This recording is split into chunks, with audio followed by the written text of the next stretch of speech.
Hello and welcome everyone to online bio class. Today in this video we will cover the topic excretion in human beings. So subscribe the channel as well as press the bell icon to get the regular notification on the videos. So let's get started. So as I told that we will today talk about excretion in human beings. This is the one of the life processes which are important for the survival of a human being. So how does excretion in human beings takes place, we will know in this video. First of all, here is the figure of a excretory system in which you can see that there are pair of kidneys, and with the kidney there is a tube associated called ureter. That ureter is connected to a bladder, and final there is an opening called urethra. So these are the main parts of an excretory system. So we will understand that how does this excretory system of human being works.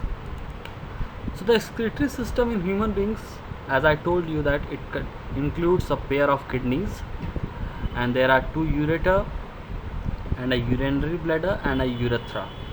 These are the important structures of a excretory system.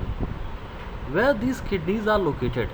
These kidneys are located in the abdominal region, means below the diaphragm region is known as abdominal region. What is diaphragm?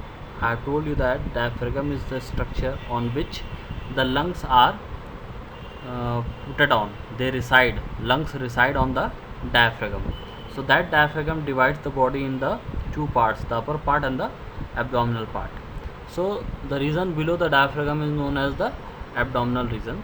So these kidneys are located in the abdominal region, and they are on the sides of the backbone, either sides of the backbone, means one kidney is located on the right side as well as other kidney is located on the left side of the backbone area. So the urine which is produced in the kidney, the main production of urine is in which structure? In kidney structure.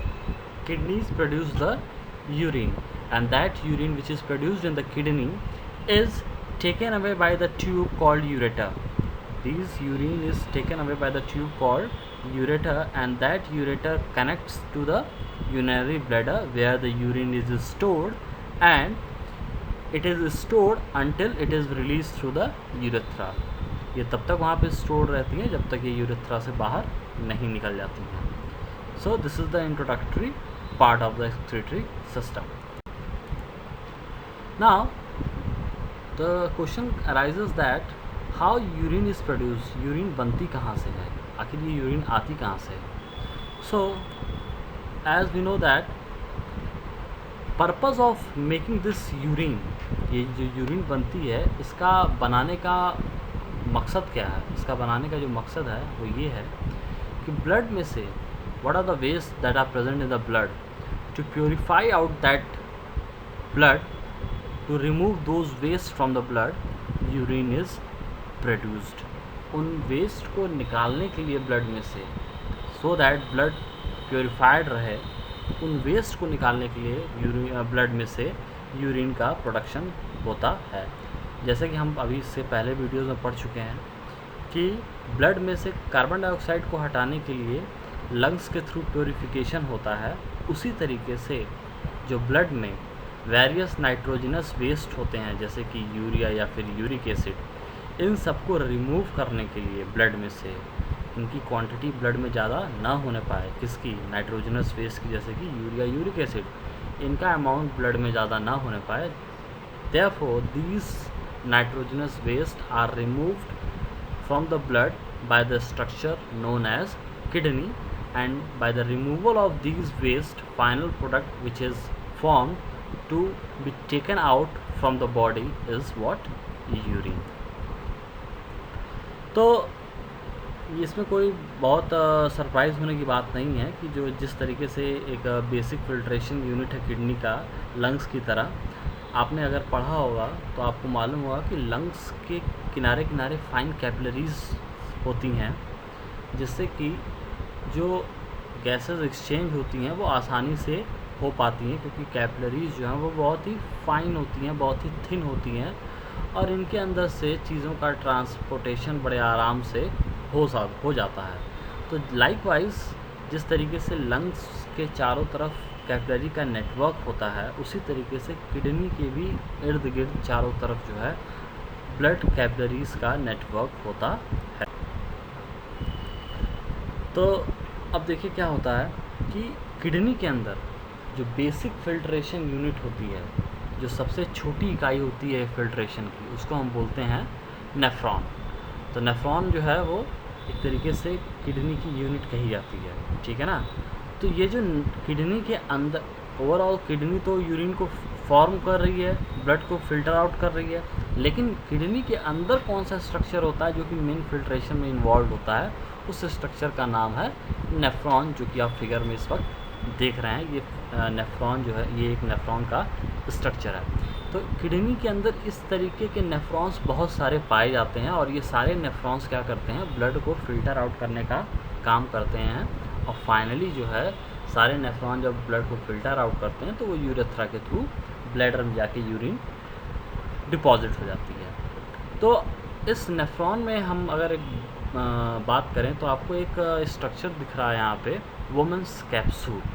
तो ये जो women's capsule का area है, यही area जो है यहीं से फिल्ट्रेशन इनिशियली स्टार्ट होता है, और इसमें बहुत सारी कैपिलरीज होती हैं जहाँ से जो वेस्ट प्रोडक्ट्स हैं वो आते भी हैं, और जो प्योरीफाइड ब्लड है वो वापस बॉडी में जाता भी है। तो अब हम नेफ्रॉन के बारे में बात करेंगे कि नेफ्रॉन का ये जो स्ट्रक्चर है, ये हमने जान लिया कि इस नेफ्रॉन के स्ट्रक्चर से ही यूरिन का फिल्ट्रेशन होता, ब्लड का फिल्ट्रेशन होता है। तो ये हम सबको मालूम है कि ब्लड में बहुत सारे सब्सटेंसेस मौजूद होते हैं। तो बहुत सारे ऐसे सब्सटेंस जो कि इनिशियल लेवल पे, सबसे पहले लेवल पे, जैसे कि ग्लूकोज हो गया, अमीनो एसिड्स हो गया, साल्ट्स हो गए, और बहुत ज़्यादा अमाउंट ऑफ वाटर जो है, ये फर्स्ट फेज ऑफ फिल्ट्रेशन में फ़िल्टर आउट हो जाते हैं, ब्लड से निकल आते हैं। तो ये जो निकल आते हैं ये सब्सटेंसेस, इनको वापस से रीअब्जॉर्ब किया जाता है। जैसे ही वो पूरी यूरिन इस ट्यूब से, जो पूरी ट्यूब आपको ऊपर से नीचे फिर नीचे से ऊपर दिखाई दे रही है, तो ब्लड जो है वो पूरा नीचे से ऊपर तक ऐसे आता जाता रहता है, और सारे फेजेस में कुछ ना कुछ एब्जॉर्प्शन और कुछ ना कुछ रीअब्जॉर्प्शन जो है वो होता रहता है। तो बताया जा रहा है कि जो पहले फेज़ में, जैसे वुमेंस कैप्सूल में जब फिल्ट्रेशन हो रहा है, तो उसमें बहुत सारे सब्सटेंसेस छन के आ जाते हैं जो कि एक्सक्रीट करने लायक नहीं है, जो कि एज अ वेस्ट नहीं है, वो भी आ जाते हैं। तो उनमें से कुछ सब्सटेंसेस जैसे कि ग्लूकोज, अमीनो एसिड, साल्ट और बहुत ज़्यादा अमाउंट ऑफ वाटर जो है ये भी आ जाता है। तो इनको वापस से बॉडी में रीअब्जॉर्ब किया जाता है। अब बात होती है कि जैसे कि अमीनो एसिड, साल्ट्स और ये जो वाटर है, ये किस कंडीशन पे वापस से रीअब्जॉर्ब होंगे बॉडी के अंदर। ये कंडीशन होती है, ये डिपेंड करता है कि बॉडी में कितना पानी है और कितना पानी चाहिए जो वेस्ट है उसको डिज़ोल्व करने के लिए। अगर बॉडी में पानी कम है तो वाटर जो है वो रीअब्जॉर्ब हो जाएगा बॉडी में, और लेकिन उतना ही रीअब्जॉर्ब होगा जितना पानी से वेस्ट जो है डिज़ोल्व हो सके। पूरा का पूरा पानी रीअब्जॉर्ब नहीं होगा अगर बॉडी में पानी की कमी है, तो भी वेस्ट को डिज़ोल्व करने के लिए पानी वो रख लेता है नेफ्रॉन, और बाकी का एक्सेस ऑफ वाटर अगर है और बॉडी में वाटर कम है तो वो वाटर जो है वापस से रीअब्जॉर्ब हो जाता है, और अगर बॉडी में वाटर पर्याप्त है, सफिशिएंट है, तो वो वाटर रीअब्जॉर्ब नहीं होता है। तो इस तरीके से जो यूरिन हर एक किडनी में बनती है वो फाइनली एक लॉन्ग ट्यूब में इंटर करती है जिसको हम बोलते हैं यूरेटर, और ये यूरेटर जो है किडनी से कनेक्ट होता है कहाँ पे, यूरिनरी ब्लैडर में, जैसा कि आपने पहले फिगर में देखा है। अब ये जो यूरिन है इस यूरिनरी ब्लैडर में स्टोर होती है जब तक कि प्रेशर क्रिएट होता है। जैसे जैसे प्रेशर क्रिएट होता है वैसे वैसे यूरिनरी ब्लैडर जो है वो एक्सपैंड होता है, और एक्सपैंड होते होते एक सिचुएशन आती है जब आपको महसूस होता है कि अब यूरिन को पास आउट कर देना चाहिए, और उस वक्त जो है यूरिन यूरेथ्रा के थ्रू पास आउट हो जाता है। तो जो ब्लैडर है, जो ब्लैडर की मसल्स होती हैं वो नर्वस कंट्रोल के अंदर में होती है, वो नर्वस कंट्रोल के अंडर में होती हैं, जिस वजह से हमको पहले सिग्नल होता है कि ब्लैडर भर चुका है, अब इसको एम्प्टी करने का वक्त आ चुका है। तो एज अ रिज़ल्ट हम लोग पार्शियल तरीके से यूरिनेशन को कंट्रोल कर सकते हैं, कुछ लिमिट तक हम लोग यूरिनेशन को कंट्रोल कर सकते हैं। अगर वो लिमिट एक्सीड हो जाती है, प्रेशर बहुत ज़्यादा डेवलप हो जाता है, तो फिर वो ऑटोमेटिकली जो है वो वॉल्व्स ओपन हो जाते हैं और यूरिन जो है वो बाहर आ जाती है। So this was all about this video. If you like the video then like, share and subscribe this channel.